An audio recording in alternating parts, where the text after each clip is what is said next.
नमस्कार मित्रांनो, शोध चविसामध्ये तुमचं सगळ्यांचं स्वागत आहे. आज आहे शनिवार आणि आज आपलं ऑफिस नसतं, त्यामुळं वेळ भरपूर होता माझ्याकडं. तर म्हणलं आज थोडी जास्त वेळ जॉगिंग करायची. मग आपण 6 किलोमीटरचा ट्रॅक निवडला आणि मी आलो आहे तळजाईच्या जंगलामध्ये. तर वरती हे ड्रोनसारखं काहीतरी फिरत होतं कंटिन्युअसली. हे विमान आहे की ड्रोन आहे, तुम्ही कमेंटमध्ये मला नक्की सांगा, कारण मला तर काही कळालं नाही आहे हे काय आहे ते. चिखल भरपूर होता कारण पाऊस झालेला होता, त्याच्यामुळं पाणी भरपूर वाहत होतं आणि मला पळायला प्रॉब्लेम होत होता. त्यामुळं मी पहिल्यांदा हळूहळू चालत गेलो.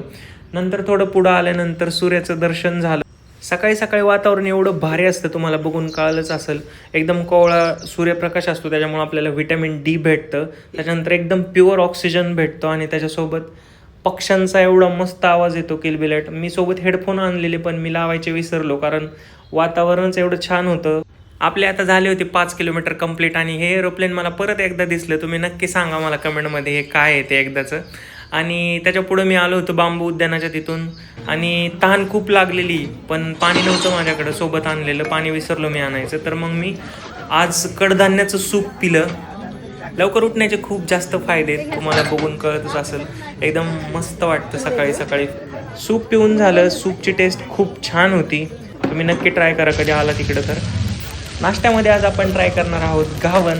घावन एकदम छान होते. तुम्ही पण कधी आला तिकडे तर नक्की ट्राय करा. आणि आपल्या चॅनलला फॉलो करा, यूट्यूबच्या चॅनलला सबस्क्राईब करा, व्हिडिओला लाईक करा आणि असेच खात राहा, फिरत राहा आणि खुश राहा.